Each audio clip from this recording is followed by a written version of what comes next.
Minasan, konnichiwa. Why, hello there everyone. I'm Laxow, aka the Kumo Sensei, and today I'm going to be saving some eggs. Yes, you heard that right. This is my Hysterocrates species Benin, also known as the Benin Baboon tarantula, and today I'm going to be saving her eggs. Now before we begin, my question to everyone who is watching: what do you know about tarantula breeding, the process, and the stages of life that an egg goes through? But anyhow though, that's my question of the day, and now let's get straight back into the video. Now when I was pulling this egg sac from the mother, the camera actually turned off on me. I don't know why it did, but for some reason it just did. So I actually don't have recording of me when I got the egg sac, but I will show you everything else.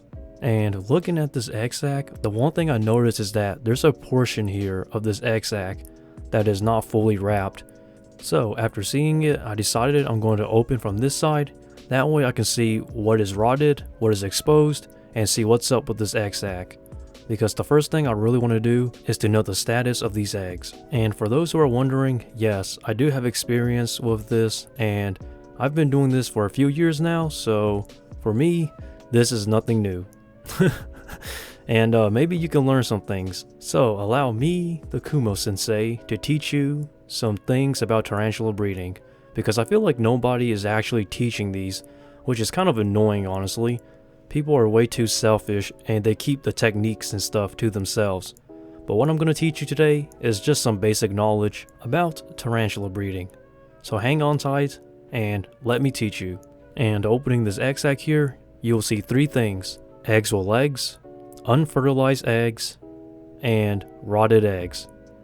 So it's pretty obvious that the rotted eggs are black and are discolored, which rotted eggs, when they rot, they tend to mold and it can actually affect all the other eggs. So that one's pretty easy to point out in this video. So now let's discuss about unfertilized eggs. So as you can see, those eggs that are not developed yet, that are pretty much a different color tone, those are what we call unfertilized eggs. Now you won't really see it in this part of the video, but once I put it out in the incubator, you'll see what I mean. Now for those who are new to tarantula breeding, identifying a unfertilized egg is actually pretty difficult, and also it takes a really good eye, like a really good trained eye, to actually identify what is an unfertilized egg. So if you're new to tarantula breeding, then I just recommend you just leave it with the rest of the eggs, because over time the eggs will actually develop and become eggs with legs, which is basically the larval stage of these eggs that you're seeing right now that are developed. And as you can see, some of these eggs are actually stuck together, and which today I'm going to show you how to separate these eggs that are stuck together. But the first thing I got to do is to separate the bad eggs from the good eggs. And as you can see, I'm separating these eggs, and don't worry guys, I know what I'm doing. I've been doing this for so long now that at this point it comes as like a second nature to me. So don't freak. So please don't freak out, because this to me is something I'm experienced at. Trust my skills, and trust me, I'm going to save these eggs, and everything will be alright. And I think you say it like this in Japanese: Subete ga daijoubu ni narimasu. Now if you want to know my rating on a scale of 1 through 10 on how bad this is, this to me is a straight up 2. Yeah, it's a straight up 2.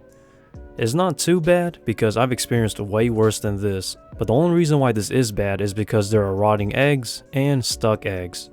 I've experienced so much more worse than this, so this to me is nothing bad at all.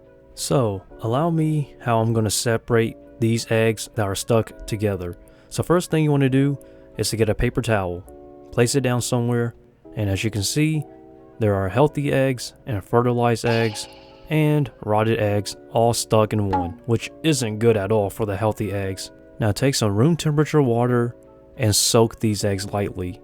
Just a little bit of a spray just to moisten off the eggs.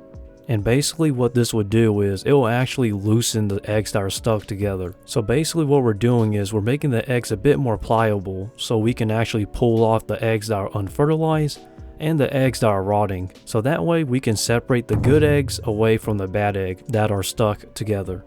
Now sometimes 2 good eggs can be stuck together, and I will separate them as well, because pretty much you don't want any eggs stuck to one another, because the problem becomes when they try to molt into first instar, and when they do try to molt, sometimes they're stuck together and they can't molt out properly, which can cause issues. So I personally separate any eggs that are stuck together when it's time to actually pull the egg sac away from the mother. There are some tarantula egg sac videos where they pull the egg sac and the eggs are stuck together and they just leave it alone. And honestly, that really just makes me kind of mad, because that shows me that this person is inexperienced and they have no idea what they're doing.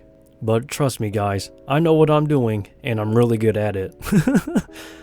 One day I'm going to have an apprentice, and that apprentice is going to learn some amazing things from me. But as of now, I'm just going to keep doing what I do. And one day, I truly do hope that my hard work will be acknowledged, because it's kind of sad. A lot of tarantula breeders that are experienced, they come and go, but they don't leave anything behind for the next generation. And I honestly believe that with each coming generation, they must be better than the previous generation. So my goal is to actually have an apprentice someday and pass on my knowledge from me to my apprentice. And now it is time to dry out these eggs. Yes, the eggs that are stuck together that we separated, now it's time to dry them up. And the first thing you want to do is to transfer them to a new paper towel, one that is dry. Now once they've been moved to the new paper towel, you fold it like this. And as you can see, it's just some small half folds. Now you don't want to crush the eggs, so don't do that. Just fold it to where it covers them. And once you do that, the rest is rockabye baby. Oh yeah, that's pretty much all you're doing. Now when you're shaking these to dry them up, don't shake too hard. Just shake it just enough to get rid of the excess water. Now once they're dried, they can go back into the incubator with the rest of their brothers and sisters. Hooray! Now this is a better family reunion than one I will ever have. And now look at these eggs. All these eggs here are good to go. So when it comes time, they will molt and they will come from eggs with legs into first instar. And I hope you viewers actually learn something, because I feel like no one's teaching this or any of the fundamentals to tarantula breeding. But yeah, we saved these eggs, and now let me show you one more thing.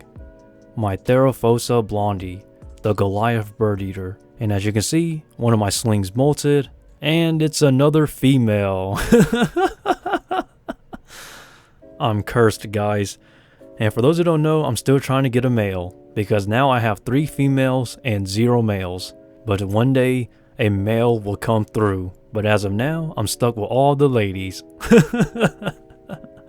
I could really use another boy though. But anyhow though, if you enjoyed this video, please leave a like, comment, and subscribe. And also, feel free to check out my social media links. I'll leave those down in the description down below. So please check it out.